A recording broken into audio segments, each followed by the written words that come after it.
اعوذ باللہ من الشیطان الرجیم بسم اللہ الرحمن الرحیم۔ اس وظیفے کو اگر آپ رات کے وقت کر کے سوئیں گے تو صبح آپ کو اگر 10 کروڑ بھی چاہے ہوں گے تو وہ بھی آپ کو مل جائیں گے۔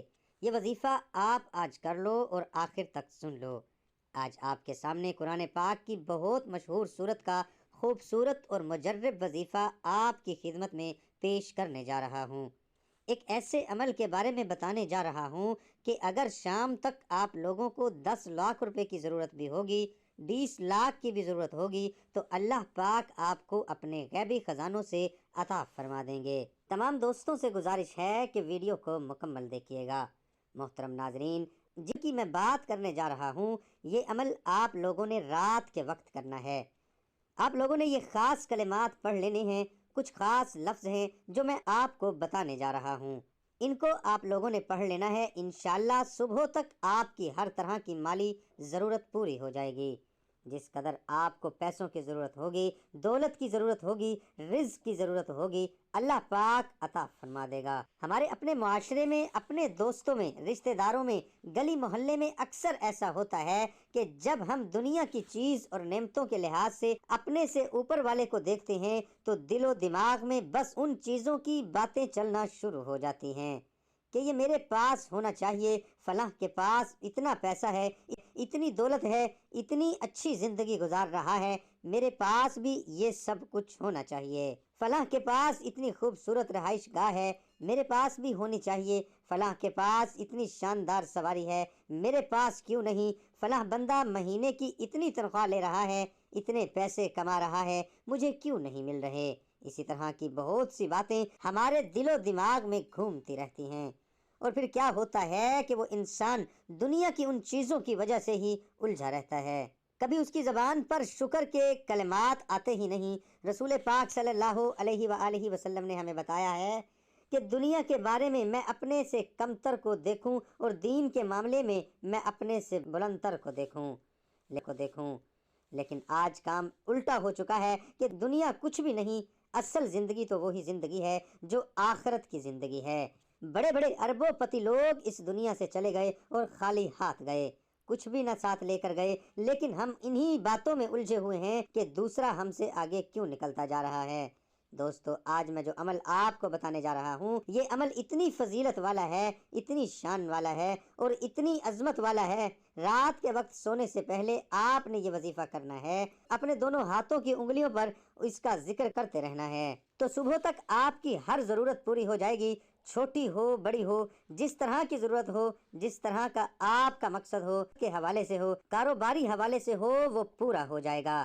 تو آپ لوگ یہ عمل نوٹ فرما لیں کہ کس طرح سے پڑھنا ہے کہ رات کو سونے سے پہلے سب سے پہلے درود ابراہیمی پڑھ لیں، اس کے بعد قرآن پاک کی ہی سورت رحمان ہے جس کے بہت زیادہ مشہور اور بہت ہی خاص الفاظ ہیں۔ یہ سورت الرحمان کے یہ بہت ہی زیادہ مقبول، بہت ہی زیادہ طاقت والی، بہت ہی مشہور الفاظ ہیں۔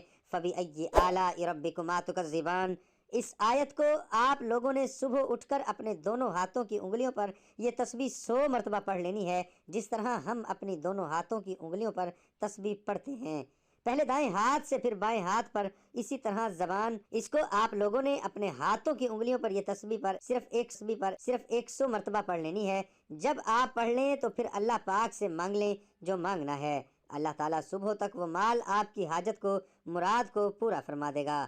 یہ بہت ہی خاص عمل ہے، بہت ہی زیادہ بڑھا جانے والا ہے، بچے کو اس کا پتہ ہے۔ آپ خود بھی پڑھیں اور اپنے دوسرے بہن بھائیوں کو بھی بتائیں کہ وہ بھی اس عمل کو کریں۔ اس کے ساتھ محترم ناظرین، آپ نے نماز کا اہتمام لازمی کرنا ہے، کیونکہ نماز پڑھنا ہر مسلمان اور مرد عورت پر فرض ہے۔ کوئی بھی وظیفہ کرو تو نماز کا پڑھنا لازمی ہے۔ محترم ناظرین، میں نجد کی طرف نبی کریم صلی اللہ علیہ وآلہ وسلم کے ساتھ غزوہ ذات الرقاع میں شریک تھا۔ دشمن سے مقابلے کے وقت ہم نے صفیں باندھیں، اس کے بعد رسول اللہ صلی اللہ علیہ وآلہ وسلم نے ہمیں خوف کی نماز پڑھائی، تو ہم میں سے ایک جماعت آپ صلی اللہ علیہ وآلہ وسلم کے ساتھ نماز پڑھنے میں شریک ہو گئی اور دوسرا گروہ دشمن کے مقابلے میں کھڑا رہا۔ پھر رسول اللہ صلی اللہ علیہ وآلہ وسلم نے اپنے اقتدار میں نماز پڑھنے والوں کے ساتھ 1 رکوع اور 2 سجدے کیے، پھر یہ لوگ لوٹ کر اس جماعت کی جگہ آ گئے، جس نے ابھی نماز نہیں پڑھی تھی۔ اب دوسری جماعت آئی، ان کے ساتھ بھی آپ نے 1 رکوع اور 2 سجدے کیے۔